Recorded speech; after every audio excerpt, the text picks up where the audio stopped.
Ganyu is the newest Genshin Impact 5-star, and she certainly lives up to the ranking. Her attack stat is tied for the highest in the game, and she's able to constantly output high damage numbers with minimal building. If you've managed to pull the Coco greatest of all time, congratulations, you currently have access to one of the strongest units in the game. Today we're going to be taking an in-depth look at her talents, constellations, auto attack rotation, builds, and team compositions to improve your Ganyu gameplay. My name is Braxophone, and this is the ultimate Ganyu play guide. Please?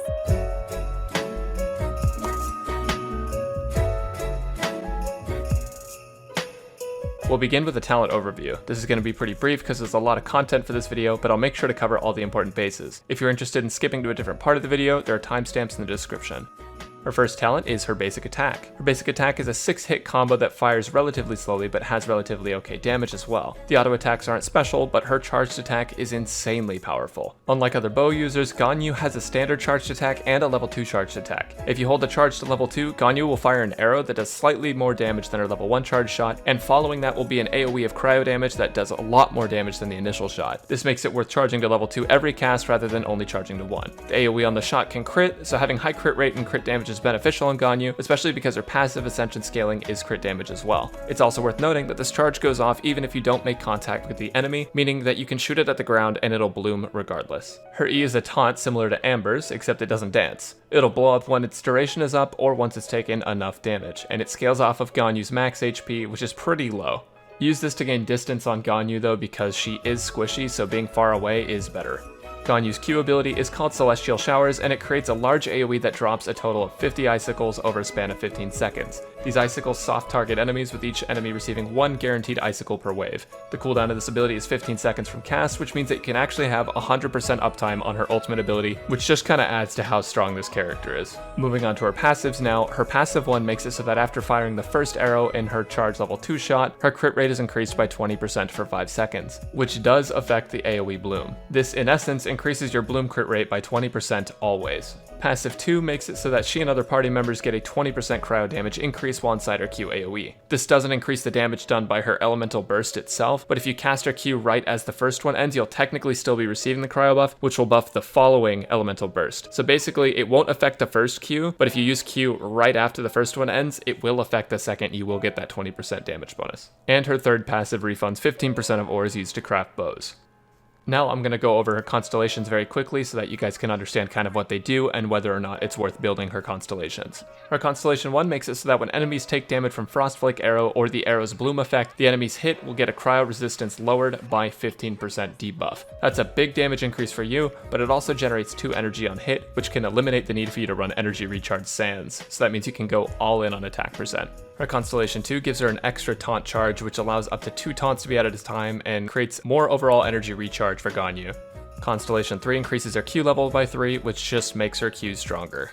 Constellation 4 is nuts. It makes enemies standing in the AoE of Ganyu's Q take more damage. It starts at a flat 5% bonus damage and can increase up to 25% extra damage. It increases by 5% every 3 seconds and lasts up to 3 seconds after the enemy leaves the field. This is great for any way you build Ganyu, whether that's DPS or support. It's going to inflate your numbers by a lot. Constellation 5, the Merciful, increases the level of her taunt by 3. This is probably the lowest value constellation, but it's still good. Constellation 6 is insane. When you drop Ganyu's taunt, you're able to shoot an extra Frostflake arrow shot with no charge within 30 seconds. What's broken about this is that it allows you to burst out 3 charge level 2 shots incredibly quick. Her damage is already crazy, but you can charge shot a level 2 shot, fire, E, and fire again for a ton of damage output in a burst. This makes bossing kinda easy. While these constellations certainly are game changing, Ganyu's numbers and kit are absurdly good at Constellation 0, so don't feel too bad if you can't pick up any extras. I don't have any extras and she is doing amazingly for me.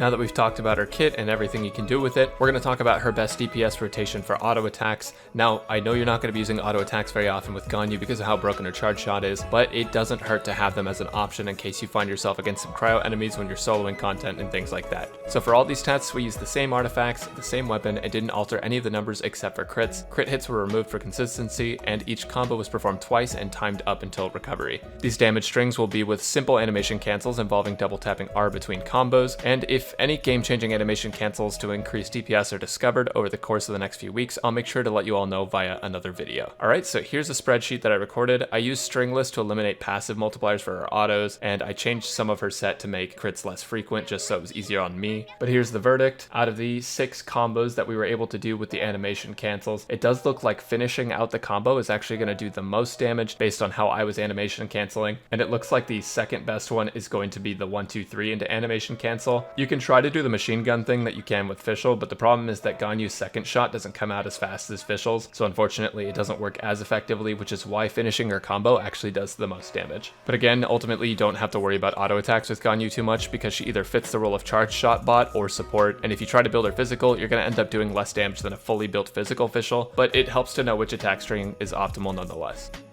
Now that you guys know the optimal auto attack rotation that you probably won't even use, here are some sets and stats. We're going to talk about some builds for Ganyu and how to make them optimal. First, we'll talk about DPS Ganyu, and afterwards, we're going to talk about Ganyu as a support. So currently, there are 3 sets in the running. In my previous video, I stated that Wanderers and Bolide will yield higher overall damage than Blizzard Strayer, and that's true to an extent. What was discovered recently is that it's almost entirely dependent on your crit rate and whether or not you're running a melt comp. It's completely true that Wanderers Troop and Bolide will allow you to hit the highest numbers, but the issue comes with consistency. For example, if for some reason you had a 0% crit rate and used Ganyu's charge shot, the Bloom would gain an extra 20% crit rate and have a theoretical 1/5 chance of critting. If you use the Blizzard Strayer set, after that first hit, you apply Cryo, which allows Blizzard Strayer to take effect and gives you another 20% crit rate, totaling 40% crit rate, which is going to give you twice as many crits in theory as Wanderers. On screen are some damage calculations now with various sets and bows. The overall verdict is that Wanderers will do more damage on charge shot, but because of the lack of Cryo bonus and crit rate, Blizzard Strayer in a lot of instances will actually pull ahead in overall kit damage, especially because it buffs her E and Q as well.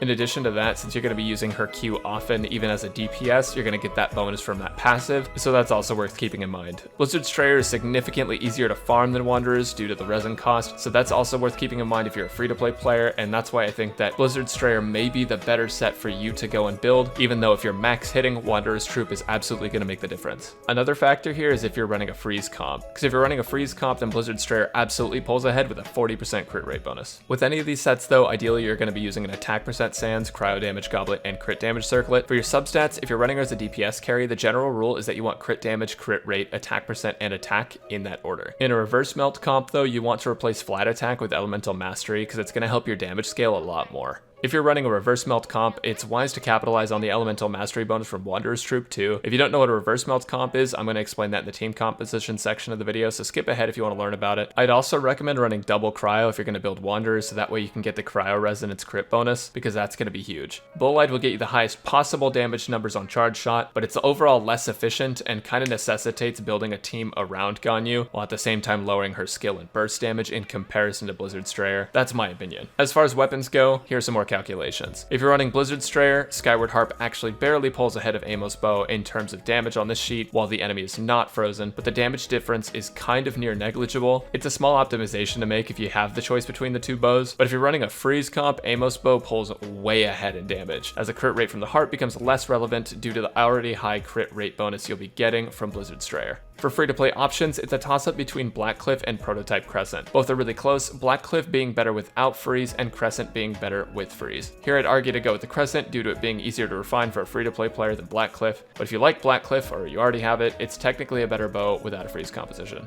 The Battle Pass bow falls below these two, and Sharpshooter's Oath is next in line for damage and very accessible to free-to-play. On the topic of Viridescent Hunt, because it has a suck mechanic, you can do cool stuff like this where you bring all of the enemies together and you drop your Q on them. Because Q has the soft targeting, you'll drop a bunch of icicles on them at once. If you're interested in seeing the numbers for yourself, the link to this forum post will be in the description, so you can all go take a look at that. Alright, and moving on to support Ganyu, you have a couple of options. If you're running a melt composition, which is what she's best at for support, you'll need to make a choice between 2 Blizzard Strayer, 2 Noblesse, or 4-piece Noblesse. The argument can be made for either, as your goal should always be to have her Q active, so you can just melt or elemental proc in general. Having Blizzard Strayer allows you to do slightly more damage than if you run 4-piece Noblesse, but because the 4-piece Noblesse effect lasts for 12 seconds, that means between ultimates that you'll only have 3 seconds seconds of downtime for Ganyu's attack buff. You have to determine if you want to buff your carry or use Ganyu as a DPS support hybrid. And if you're going to go for the hybrid to get a little more damage, run 2-piece Blizzard, 2-piece Noblesse, and if you want to buff your carry constantly, go with the 4-piece Noblesse set. Before you can decide on your artifact substats, you need to know what weapon you'll be using. And as a support, if you're going for more damage, Stringless is probably going to be your best friend since you'll be able to get a 30% damage buff on your Q. The only downside being that the main stat for Stringless is Elemental Mastery, and oftentimes she won't be triggering the reaction in the ideal melt setup. If you have Amos or Skyward, they're probably going to be better just because of the extra DPS output, but on the free-to-play accessible side, Favonius is awesome since Ganyu has the crit rate up passive from her arrow shots, and on crit, Favonius generates orbs. Another great 4-star bow for support Ganyu is the Sacrificial Bow, since you have the potential to cut a few seconds off your taunt cooldown. Both Sacrificial and Favonius have energy recharge, making them ideal for a Ganyu player who wants to make sure their Q is always up. And if you don't have access to any of these aforementioned bows, you'll likely need to go with the Prototype Crescent for the craftability and attack percent passive, or go for Sharpshooters and the crit damage scaling. Now for substats, if you're building her as a support, you need to see what your weapon has before you choose what kind of sands you're using. If you're using a bow with energy recharge, then you should run attack sands, since one item with energy recharge should be enough for 100% uptime. But if you're not running an energy recharge bow, make sure to run energy recharge on sands to get that 100% uptime on your Q. In the case where you have Constellation 1 or 2, you probably won't need to run energy recharge at all, but it never hurts to have in case one of your Qs ends up being less optimal than you thought. And for your Goblet, go with cryo damage, and for your Circlet, crit damage is ideal, but if your crit rate ends up being below 30%, building attack percent might be the best move. For substats on a support build, prioritize crit rate, crit damage, energy recharge, and attack percent. Elemental Mastery can be substituted for any of these if you're trying to make Ganyu the trigger for elemental reactions, but like I said, support Ganyu is better at not being the trigger because you want to have constant cryo out for the rest of your characters to trigger at any given time. Alright, moving on now to team compositions. There's a lot of compositions floating around, mostly because people can't decide on melt comp, reverse melt comp, and freeze comps. So we're going to talk about the benefits of all of these and what characters you can run. The concept of a melt comp is simple. You want to apply cryo or freezing status and hit the enemy with pyro right afterwards to get a 2x damage multiplier that's capable of critting. When you build a melt comp, you want to have a pyro carry trigger the melt and a cryo aura. On the pyro carry, you want to build your standard attack and crit stats, but elemental mastery actually plays an incredibly important role in damage output because it affects the multiplier for elemental reactions. As a support, Ganyu is amazing for melt compositions because she's able to put out a ton of cryo damage at a time, which makes her a great aura character. If you make sure her Q is always active, you can run someone like D-Luke or Klee to get a ton of damage out of melts. Of course, Bennett is great for this as well in both the support role and the DPS role, and funny enough, due to Ganyu's taunt, Amber isn't bad for this team composition as well because it allows her to keep her distance and still hit constant pyro. The main idea with a comp like this is to have a character with high pyro damage, and while Xiangling fits the bill, she's better off in a reverse melt composition due to how often her pyro can hit. Reverse melt compositions are where DPS Ganyu can really thrive at the moment because while the multiplier for reverse melt is lower at 1.5 times, if you want Ganyu to be your carry, she's more than capable of doing it. All you're going to need is a character that's good at applying pyro while off the field like Xiangling, Klee, Xinyan, or Amber, and you're going to be able to start melting immediately. The idea is that you drop their pyro damage on the field and use your charge shots to get the melt multiplier after the pyro's been applied. Something that's actually really important to note is that in my last video, I wasn't entirely accurate about melts. As it turns out, as long as you hit enemies within the right time frame, melt is going to apply twice. And the reason for this is due to how units of elements are applied. On screen now is a sheet that shows how many units of an element is applied during character abilities.